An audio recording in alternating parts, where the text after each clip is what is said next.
kita lihat dari pernyataannya Wakil Ketua Badan Legislasi DPR ya, si Pak Sturman Panjaitan, yang dibilang sebenarnya pemerintah tuh mereka mau bahas, tapi jangan buru-buru. Kenapa ya jangan buru-buru ya? Banyak yang perlu diperbaikin, mengingat aturan tersebut mencakup unsur pidana. Terus draftnya yang udah ditaruh dari tahun 2023 ini juga mandek gitu ya, yang udah dikasih. Kayak apa sih yang masih menjadi pertahanan mereka untuk nggak ngebahas apa sih yang dipermasalahin dari masing-masing partai-partai itu ya, untuk nggak serius bahas RUU perampasan aset. Oh, karena kemarin ya Cel, kemarin kan pas gua ke istana, gua nanya nih sama Ketua Umum Partai Golkar, Bahlil, Pak, gimana sikap dari Golkar untuk ngebahas RUU perampasan aset? Dia bilang gini, ya kalau untuk kebaikan negara kita support, tapi kita lihat dulu apa pembahasannya. Ada tapinya tuh tentu aja. Nah itu baru satu partai, belum partai-partai yang lain ya. Seperti apa gitu kan. Padahal kalau kita lihat di tahun ini pemerintahan, partai-partai yang di DPR ini kan sudah mostly itu adalah pendukung pemerintah. Kalau presidennya udah ngomong, ayo bahas RUU perampasan aset, harusnya partai-partainya mendukung kan. Karena kan sudah satu koalisi nih istilahnya ya gitu. Jadi kita lihat deh ya, kira-kira serius apa enggak soal pembahasan RUU perampasan aset ini. Nah, kalau misalnya kita lihat dari POV-nya masyarakat ya, ataupun juga dari POV yang lebih luas gitu, terkait dengan urgensi dari pembahasan RUU perampasan aset ini untuk menjadi undang-undang perampasan aset. Kita lihat kan banyak banget nominal-nominal yang gede yang nggak dibalikin ke negara. Kita buka aja dari catatannya si KPK yang bilang dari tahun 2020 sampai 2024 itu KPK itu berhasil mengembalikan 2,49 triliun rupiah ke negara dari hasil penyitaan tangan koruptor. Tapi ini tuh masih rendah nilainya, Cel. Kalau kita dengar berita-berita nanti bisa ditunjukin ya. Berapa ini Pertamina berapa, lalu kemudian minyak goreng berapa, itu udah ratusan, udah triliunan gitu kan. Nah, kalau dari ICW bilangnya rata-rata pemulihan aset dari tahun 2018 sampai 2022 itu cuma 12,20%. 50%-nya aja nggak ada.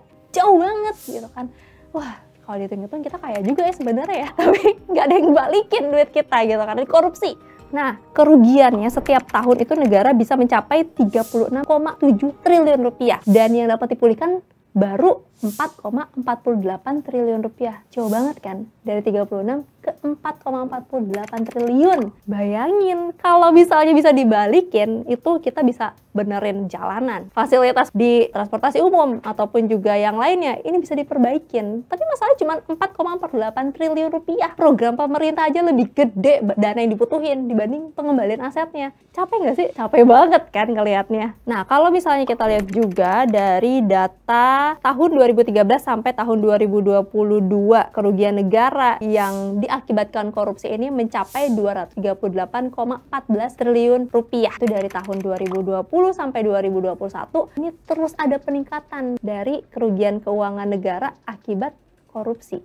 Jadi terus meningkat, terus bertambah banyak kerugiannya, tapi nggak ada keseriusannya untuk ngebahas RUU perampasan aset ini. Aneh ya? Aneh. Nah, ICW mencatat tahun 2023 nih, Cel, terdapat 791 kasus dengan 1.695 tersangka. Tersangkanya sampai 1.000. Bayangin berapa duitnya. Dan kalau kita lihat ya, dari tahun 2020 sampai 2023, kasus korupsi ini juga meningkat. Miris ya sebenarnya. Nah, makanya kenapa RUU perampasan aset ini dinilai urgent banget, harus segera dibahas, dijadikan undang-undang, supaya dari koruptor-koruptor ini bisa jerak. Karena kalau cuma dihukum tuntutannya misalnya 10 tahun, tapi dapat putusannya 3 tahun, 4 tahun, sedangkan pengembalian uangnya juga cuma sedikit, jauh dari apa yang dipinta sama jaksa penuntut umum, ya mereka tetap kaya. Ya mereka masih punya simpenan tuh di belakang tuh. Jadi mau di penjara juga mereka masih leha-leha, keluar penjara juga nanti mereka masih kaya raya. Kan ya? Semoga dengan RUU perampasan aset ini bikin para koruptor jerak, karena harus balikin tuh aset-asetnya, akan diambil tuh sama negara, aset-aset yang dimilikin sama para koruptor itu sendiri. Cel, mungkin lo bertanya ya, kenapa sih mesti perampasan aset? Karena dari peneliti ICW sendiri bilang koruptor itu paling takut duitnya diambil. Koruptor paling takut dimiskinkan. Makanya RUU perampasan aset ini penting banget, garis bawahi. Penting dan urgent sebenarnya.